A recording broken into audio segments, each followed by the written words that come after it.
most of, that's a fact, yo. And if you think I'm frontin', you can run it back, yo. Go run it back. You know that I run it. Everything you wanna. สวัสดีทุกคนวันนี้สิพาทุกคนไป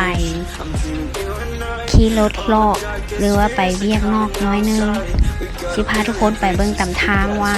เจ้าหน้าที่เขายังมีด่านกวดโควิดคือกาบอหรือว่าเขา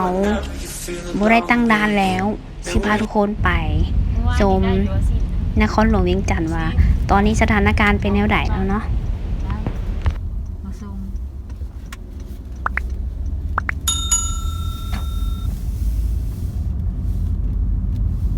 เขาบอกให้ขายเลขเพื่อมาขายเลขเต็มเลยเอาเปิดเลย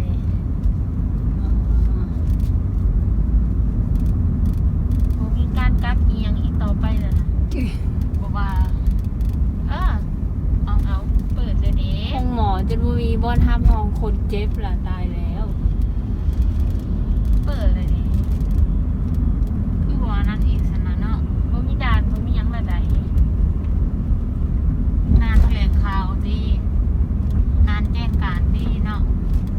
หรือว่าเปิดให้เขามือหนึ่งสองมือเขาไม่เกี่ยมอีกก่อนเขาบอกว่าเขาปิดแล้ว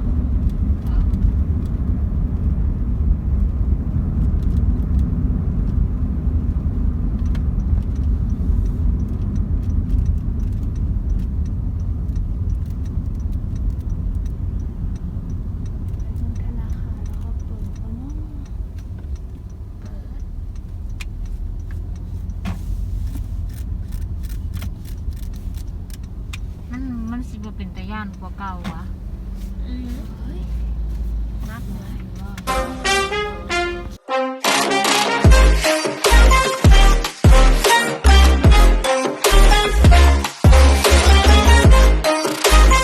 Jungle of love.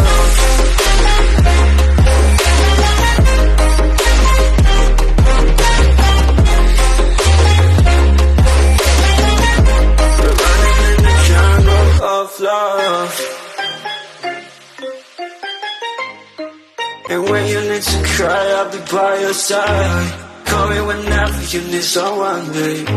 And when you need to escape from 1,000 fires, I'm gonna kiss you wherever you are. And I'm gonna miss you, I will never lie. Call me whenever you need someone, babe.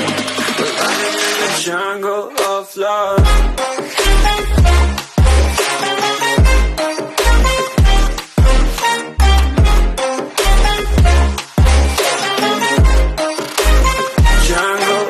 Love.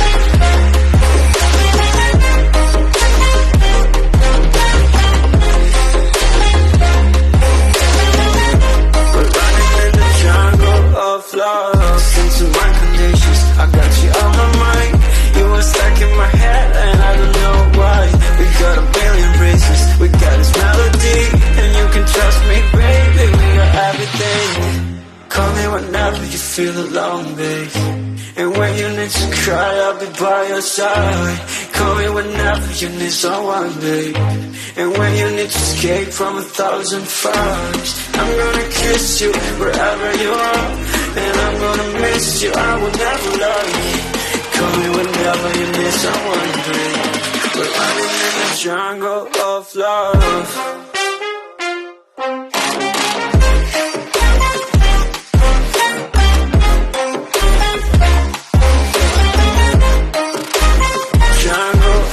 Love.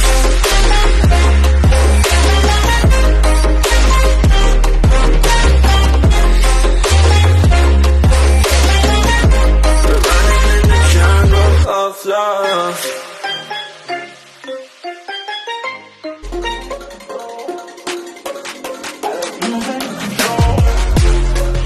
I like losing control.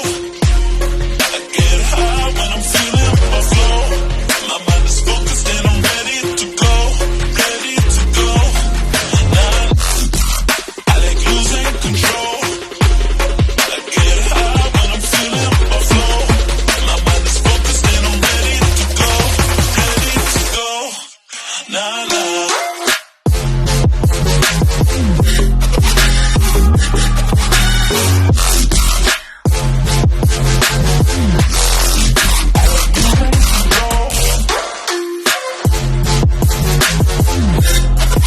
จื้อได้ว่าอาทิตย์ที่แล้วที่ลงคลิปไป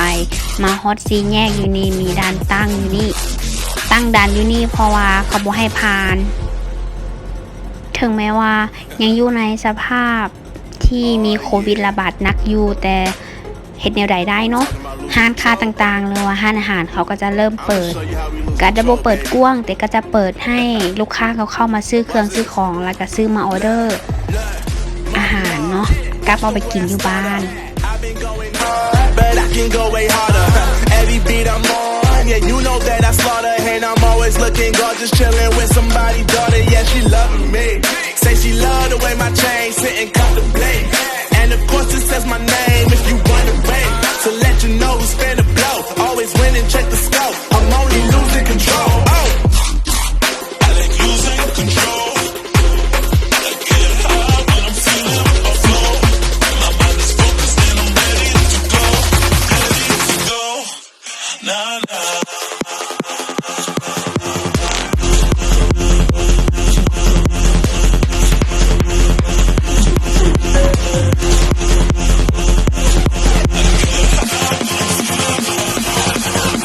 ตอนนี้สถานการณ์ในนครหลวงก็จะมีเป็นประมาณนี้เนาะ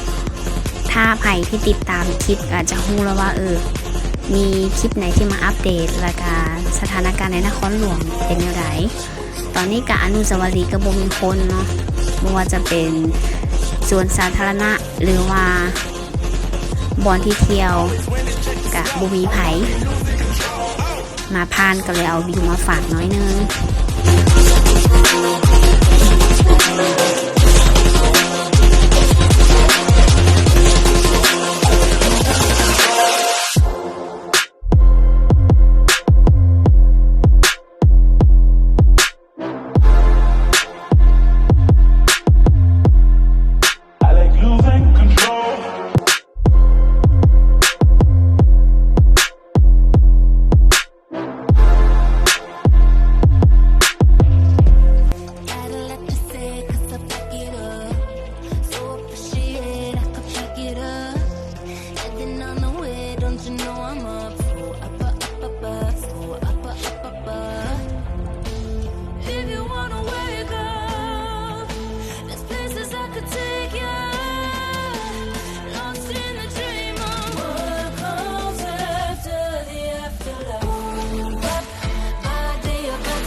Thinking all I did was wrong.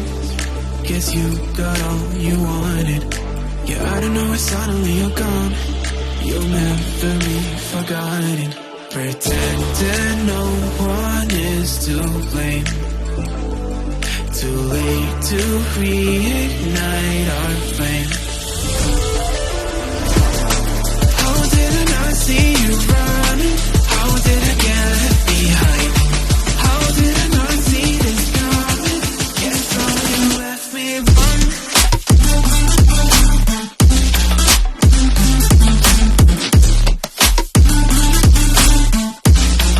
Guess all you left me run.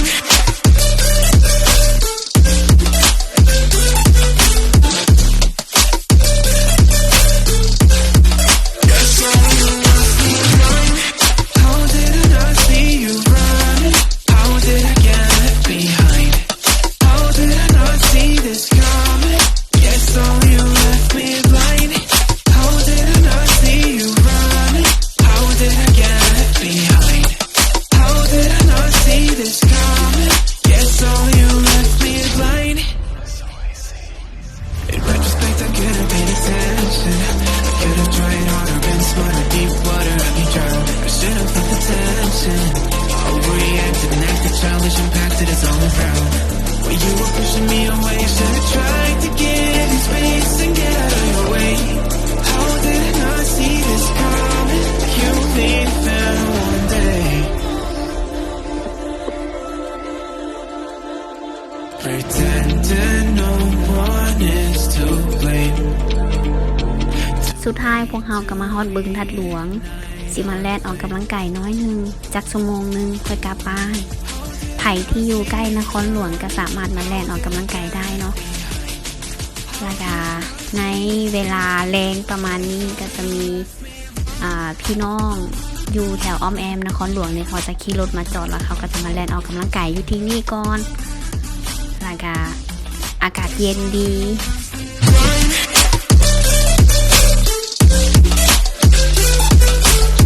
ส่วนข้าพเจ้าเองก็ถ้าโควิดบ่ระบาดก็จะมักมาแลนอยู่แถวแคมบึงประมาณนี้แล้วก็สิพาทุกคนไปชมวิวตะวันตกอากาศดีหลังจากเลิกงานแล้วก็สิพาหมู่จาก 2-3 คนแล้วก็มาแลนออกกำลังกาย Behind. How did I not see this coming? Guess all you left me is blind.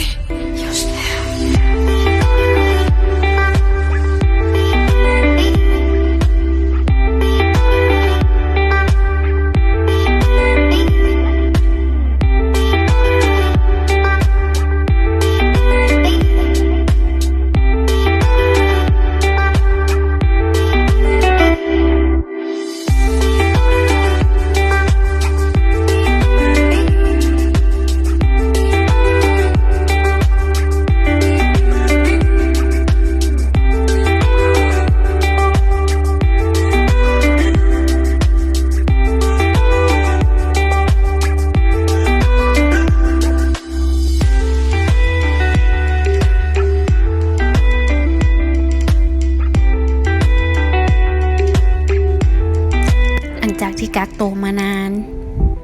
ตูนอาหารแน่แล้วก็ตูนไขมันแน่เบื่ออยู่เฮือนเนาะก็เลยไผ่ๆก็ต้องออกมาแลนออกกำลังกายแล้วก็อากาศในตอนแรงประมาณนี้อากาศดี